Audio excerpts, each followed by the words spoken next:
unnecessary intro song to totally waste your time. So, Zionism. Let's talk about that. You want to? You want to get canceled, debanked, thrown in the shitter, flushed away? Let's talk about it. The fun part is that I grew up Mormon in Salt Lake City, also known as Zion. Wait, what? I thought Zion was in Israel. No, you're wrong. Zion is Salt Lake City. We used to sing, come to Zion, on Sunday. You know? ZCMI. That was our local shopping store. Zion's Cooperative Mercantile Institute. Zion, Zion, Zion. We had a lot of Zion in Utah. The funny thing is that Mormons consider themselves to be the lost tribe of Israel, right? So Mormons actually consider themselves to be Jews, or a tribe of Israel.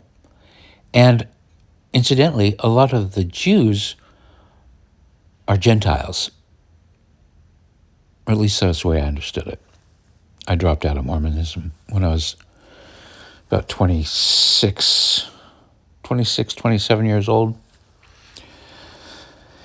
But yeah, so here's the way I look at it. I dropped out of religion because I didn't like the self-righteousness. I didn't like the arrogance of people pretending they knew things that they didn't know. You know? I didn't like that. I didn't like it when people say that. No, I know that my church is the one. We got all the... I'm like, okay, maybe you can believe that, but you know it? I don't know. A little too bold for my taste. Like even when I was a Sunday school teacher, I kind of steered away from the hardcore doctrine, and I stuck with the hits, you know? I was pretty good at being a Sunday school teacher, too. They wrote about me in the BYU paper because my class was bigger than it's supposed to be. I was a non-BYU student, but I went to the BYU ward, and I was given the task of teaching people. And for whatever reason, I was entertaining enough that people came from other wards. If you're not familiar with that, that's like a parish or congregations, to come to my Sunday school class instead of the one that they were supposed to go to. And that was controversial because I had long hair and a beard, and in order to go to BYU, you were supposed to be clean shaven. You know, anyway, and maybe a student, but anyway, I had to meet with the top brass of the church in order to get cleared. You know, I had to have an interview in order to get the pass on being a Sunday school teacher, and then after that, an elder quorum president and all that other kind of stuff. But anyway, sidetrack. The reason why I think I had success teaching is because I used to steer away from non-universal truths. I steered away from doctrinal things, which were like fighting points. And I stuck with be nice to people, kindness, helping one another. Whenever there was a doctrine, I would tie it back into a fundamental universal truth that I think that everybody has access to. And I still think that. I think everybody has access to universal truth. But anyway, so I was an elder of Zion. Literally an elder of Zion. That's how they refer to us. So when I hear about Zionists and Zionism, I have a little bit of a different spin, and right now, I'm sure you're no stranger to this. Zionism is a hot topic. For whatever reason, when I moved to San Francisco, I became friends with lots of, air quotes, Jews. I don't know why. I certainly didn't seek out Jews, and they seemed to seek me out, but maybe it's because they knew I was an elder of Zion. Maybe it's true. Maybe I really am part of the lost tribe, and my Jewish friends could sense it. I don't know. I doubt it. I think it was probably just because you start rolling in certain circles, you meet other people that are part of that circle and overlapping interests and blah, blah, blah. But who knows? Maybe some of them targeted me because they wanted to manage me, handle me for the case of Israel. And I do have friends that live in Israel right now, And just like all the rest of my friends, I don't trust them because I don't trust anybody. But it's probably no surprise to anybody listening to this that I don't trust Judaism any more than I trusted Mormonism or Islam. I left all that stuff because I don't like it. I don't like all the nonsense. I don't like all these different groups saying that God chose them. The Mormons think God chose them. They're the chosen people. The Jews think God chose them. Muslims think God chose them. And it's not a terrible attitude to have. I am a child of God. God loves me. I'm God's special little princess. I mean, whatever gets you through your day, I guess, But really, I remember one time my sister was telling me about how she ran out of gas and pulled into a gas station right before an intersection, and that if she hadn't run out of gas and hadn't turned in, there was this big horrific accident and somebody was killed in the intersection, and it wasn't her. And she said, God saved me. And I said, you mean God killed that person? He likes you better than he likes that mangled pile of meat in the car? That's not what I meant. I love my sister. Anyway, you hear this all over the place. Oh, God was looking out for me. God likes my sports team more than he likes the other one. Anyway, that's why I don't get into that kind of stuff. Is because as soon as you start saying, I'm the special princess, it's one thing to go, I'm the special princess and we're all special princesses and let's have a big special princess party. But when you go, I'm the special princess and you're not, and you're supposed to treat me like a special princess and I'm supposed to treat you like a servant, that's when things get ugly, And the problem is when you believe that, you start acting like it. It's if you're raised on a healthy diet of I'm the special princess, you start wanting special treatment. You start looking at others as if they're not special and that they're lower than you. And that's what these things do. Now, I think there's a difference between Christianity and Judaism because, Judaism was before Jesus Christ was born. Jesus Christ was born, according to the stories, the records, whether they're historical or just stories, that's up to you to decide, right? But the story goes that he came along and he said, yeah, I'm a Jew, but you know what? We're done with all that stuff. All those rules in the Old Testament, we're done. We're done with the special princess thing. In fact, we're going to make everybody a special princess. So Jews, Abraham, all you, all that special stuff, special tribe, we're done with that. Now, everybody, we treat everybody the same, you know. And you know there are conspiracies out there that Jews invented Christianity to keep the Goyim. And the Goyim, for anybody who doesn't know, are like anybody, they're the Gentiles. It's another way of saying it, Gentiles. Not part of the chosen tribe, you know. They follow under the purview of the chosen tribe. You're subservient. And, you know, my Jewish friends would say, that's not what it means. It means that Jews are special and they have more responsibility. It's like, oh, like pet owners, you know, everybody else is your pet. I wouldn't care about any of this stuff, but again, it comes out in the behavior. It's one thing to have a belief that nobody believes in anymore. Like, scriptures are filled with lots of weird nonsense. Okay? Green gas creeping through, blah, blah, blah. There's a ton of stuff. And some people take these things literally. Some people don't. Some people interpret them directly. Other people look at them metaphorically, or like analogies, or parables, or stories, you know? I take the parable and story approach. Other people take things very, very literally and become a pain in the ass for the rest of us, you know? So for the people that are taking things not literally, there's not really much of a problem. But it does become a problem when you can't get out of it.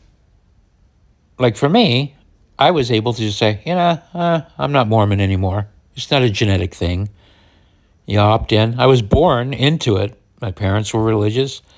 I come from a long lineage. My great-great-great-grandfather financed Joseph Smith, you know. I suppose he was ripped off by Joseph Smith ultimately because Joseph Smith was killed in prison over debts, you know. So I don't know if my great-great-great-grandfather got his money back. But regardless, I got direct lineage on that stuff. But I could opt out. And there's no real Mormon gene, you know. Now, the other thing that's weird about Islam and Judaism, specifically Judaism, is that somehow along the line, I don't know who did it, I should probably figure out the answer to this question, but somebody decided to say, well, let's refer to being Jewish as A, a citizen of Israel, B, a nationality, or B, a religion, C, an ethnicity, a race. That's where I think things went screwy. Whoever did that either made a diabolical policy adjustment or a major fuck up in my opinion. You know, because now whenever you want to refer to a person that practices Judaism, you call him a Jew. If you refer to a citizen of Israel, also a Jew, or somebody that's racially Ashkenazi or whatever, part Arab, I don't know, but apparently there's genes for it. Also a Jew. That's a bummer, because if you want to criticize Judaism, people think you're criticizing somebody's genetics, which is stupid.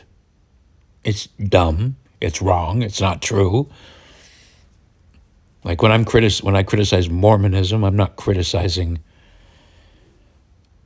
white people from Utah. That's dumb. In fact, more Mormons now are Latin than white because of their missionary programs.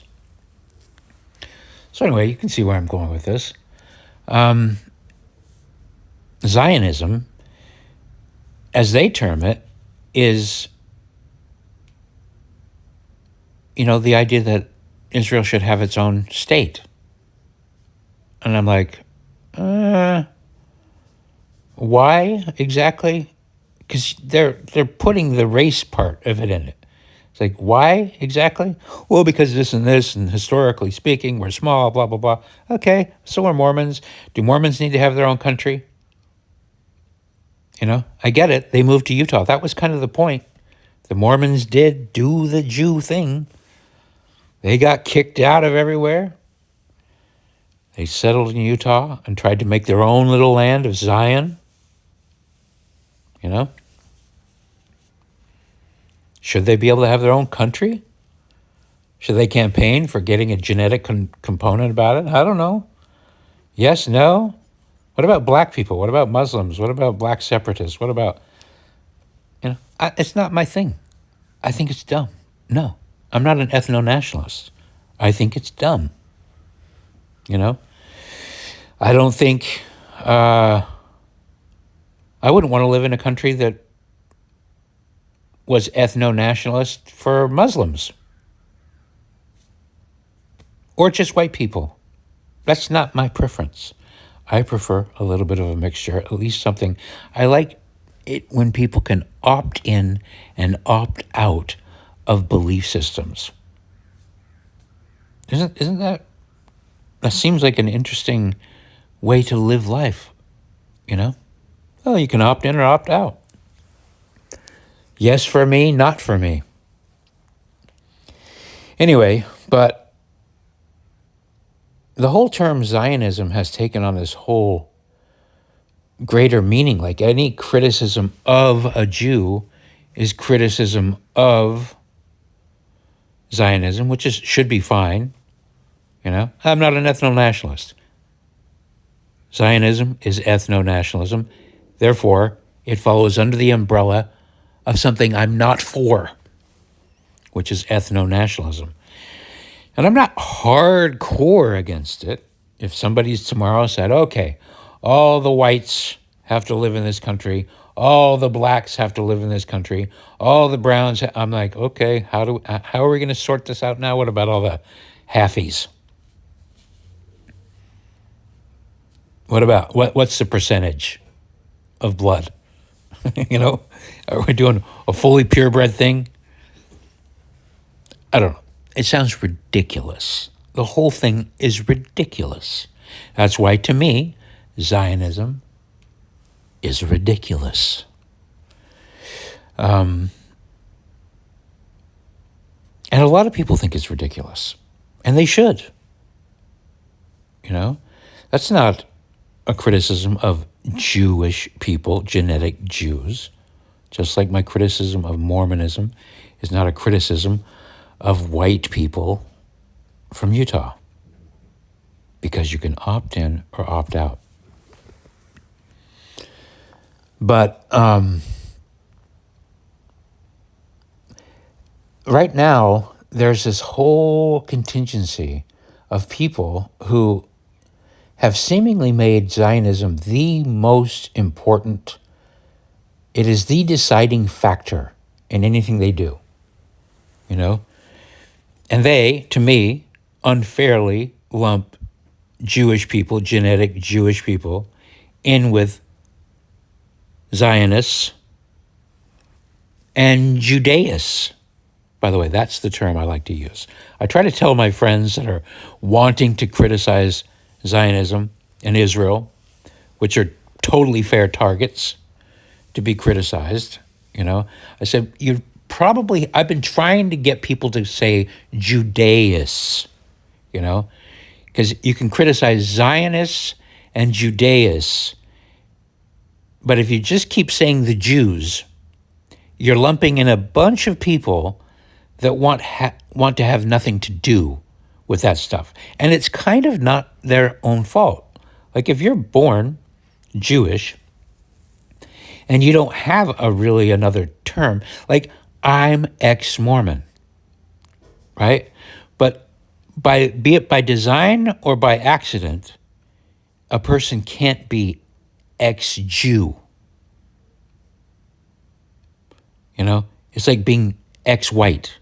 I'm formerly white. Actually, you're not formerly white. You're still white. That's the conundrum. That's the problem. I don't know how to solve that. I'm trying to solve it with drawing distinction between Israeli, Judaist, Jew, but that doesn't work because the way people use the word, it applies to the other things. So we're kind of fucked in the conversation, which is not fair for anybody. It's just, it creates a problem that I don't think, how do you get around that problem when you can't speak? There's no real way to articulate your argument, you know?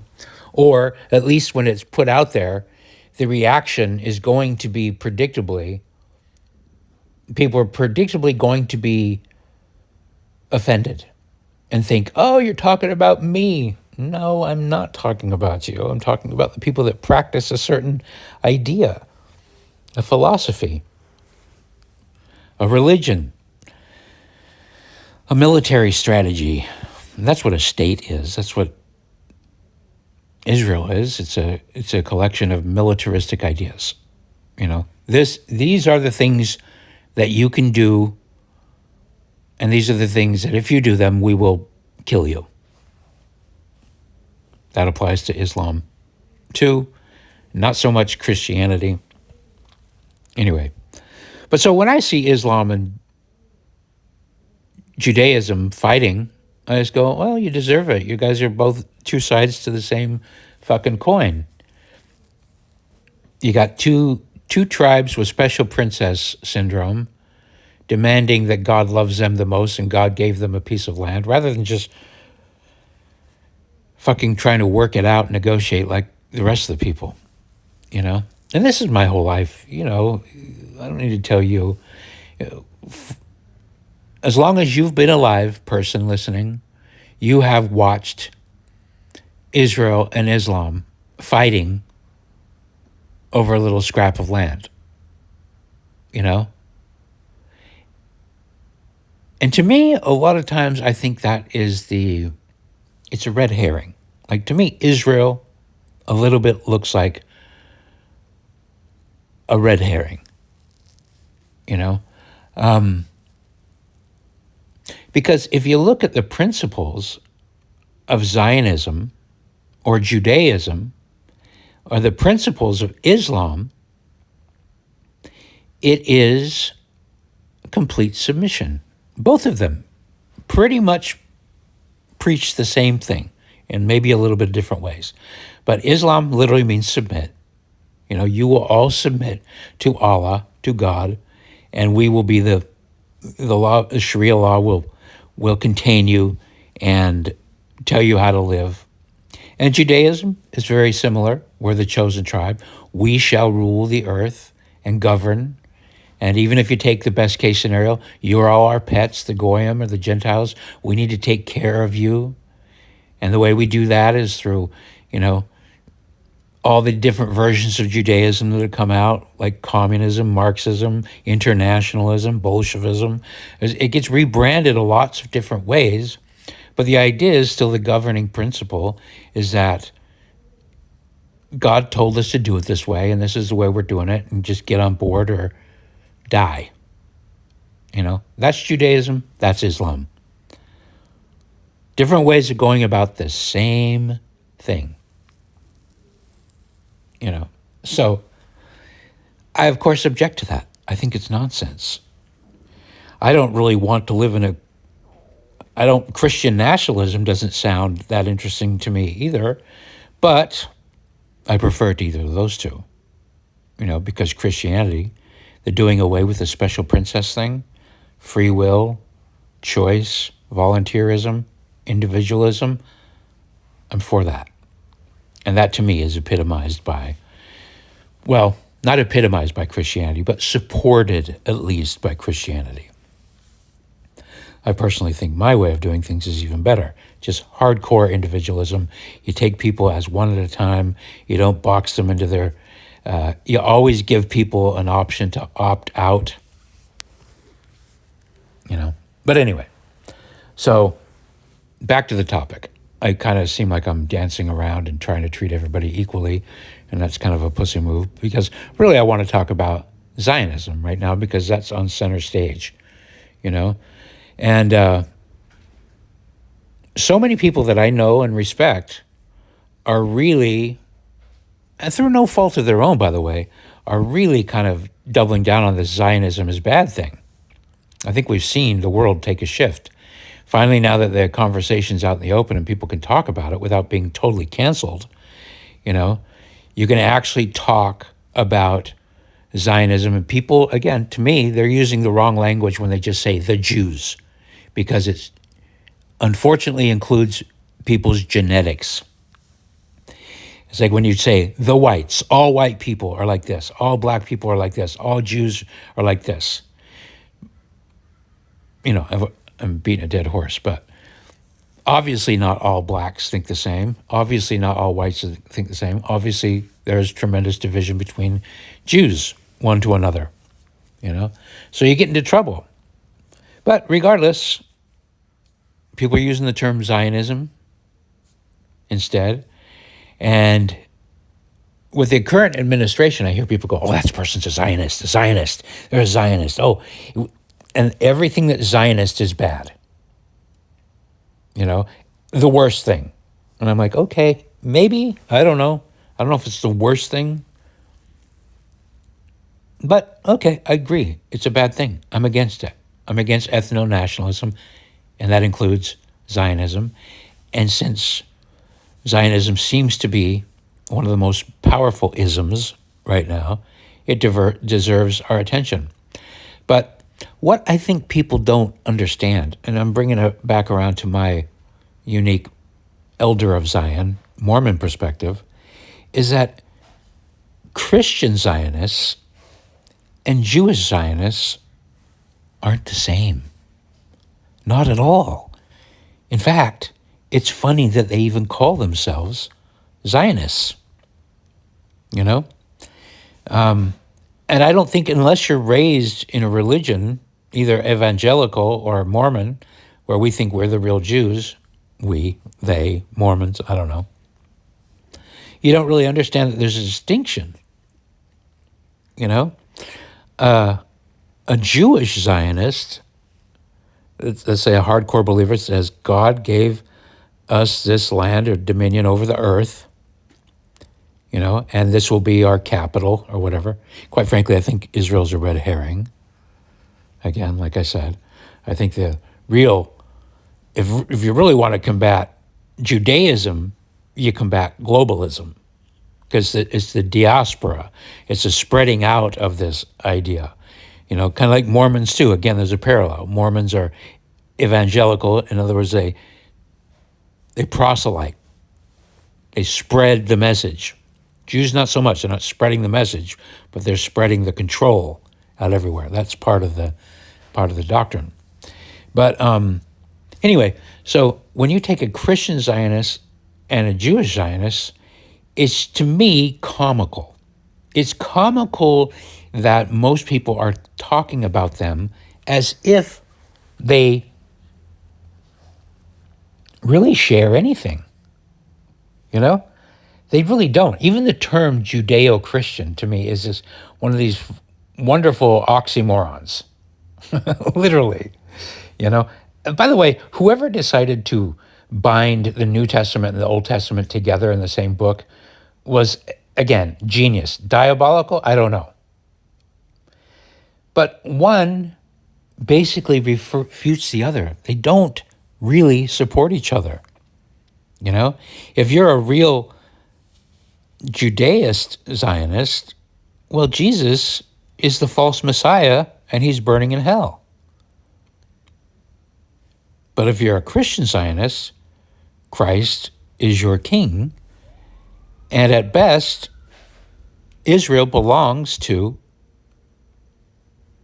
the church of Jesus, right?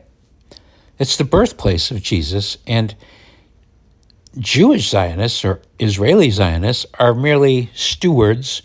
Maybe you could call them janitors, custodians, you know, security guards of the birthplace of Israel.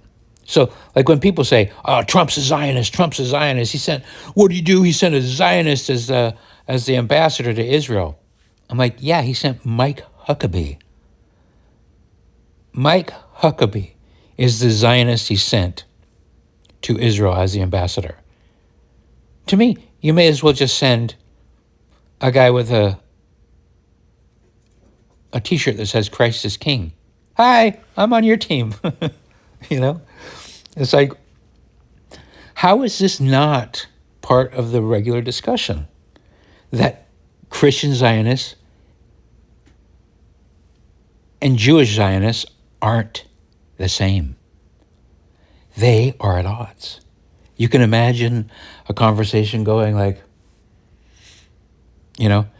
Ben Shapiro loves to talk about a Judeo-Christian. And it's kind of, to me, it just seems like a way to get Christians to think that Judaism and Christianity are on the same team. They're not on the same team. Ideologically speaking, they're not on the same team. They're on opposing teams, Because, for example, getting back to Mormonism. One of the things about Mormonism is that you'll find in the Mormon temples is that one of the rituals is baptisms for the dead. So Mormons believe in order to get into heaven, you need to be baptized. Well, what if you go through life and you never have the opportunity to talk with the Mormons, and the missionaries never visit your house, and you die having never been baptized? Well, they have a solution for that. We'll baptize you after you're dead. That word, you know what I'm talking about. Posthumously, I can't ever say it. Vicariously, I think that's another word. But yeah, I did that. One time when I was 14 years old, went to the temple with a group of us, and we got baptized, dunked under the water 150 times for a bunch of dead people. They read that, you're doing it in there for them, on their behalf. And they can either accept that symbolic baptism or they can reject it. Anyway, the Mormons were doing that for Jews. And the Jewish, whoever is at the top, the Jews, Israel, whoever, I don't know who speaks on their behalf, some rabbis, a conglomeration of them. I don't think they have a pope, do they? There's no one Jewish pope. But they said, please don't do that. It's insulting. Stop baptizing our dead people.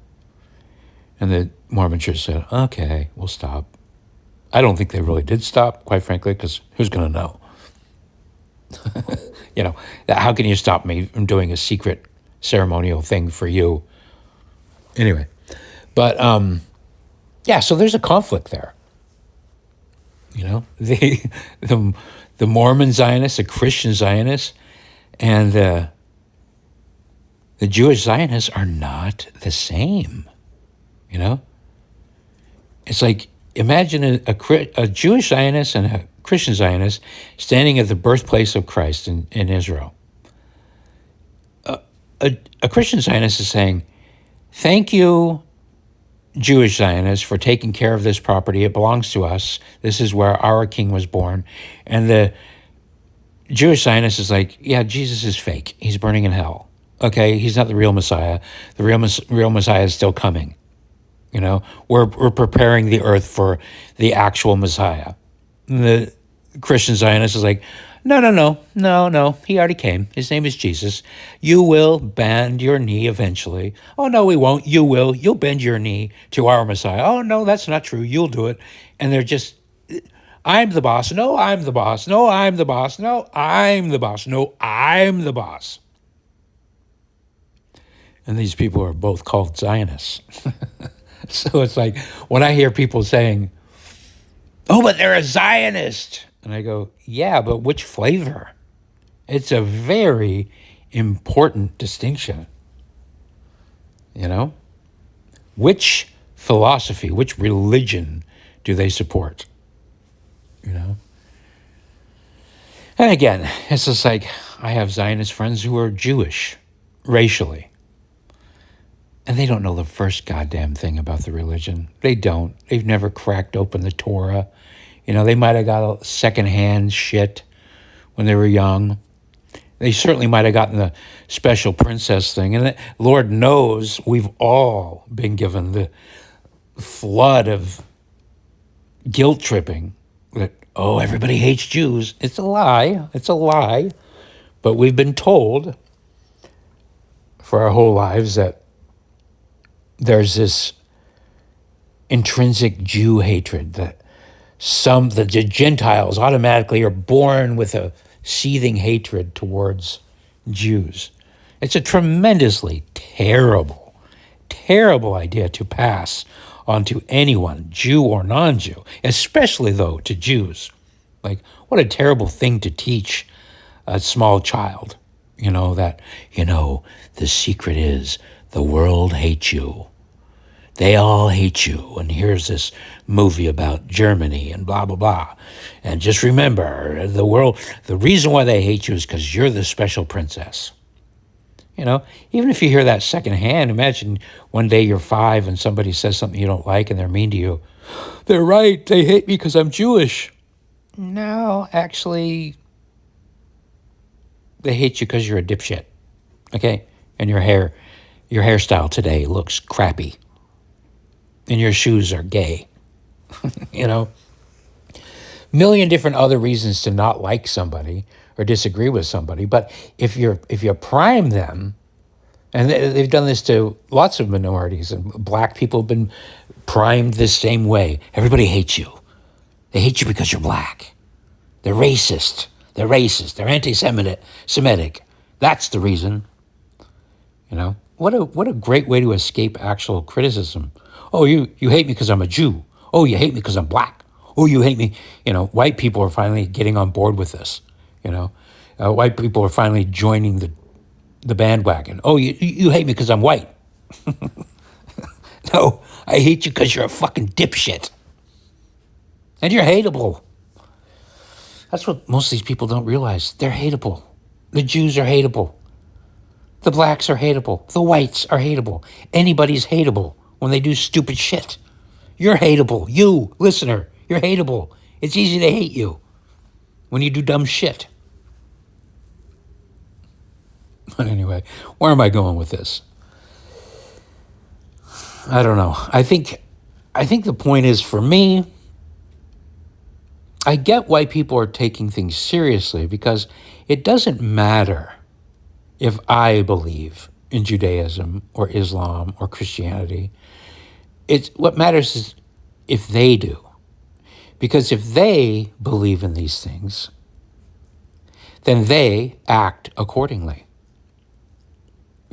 One of the real reasons why I did not want Mitt Romney to win, because I knew I suspected he was a diehard Mormon. He's presented himself that way. I don't think he actually really is.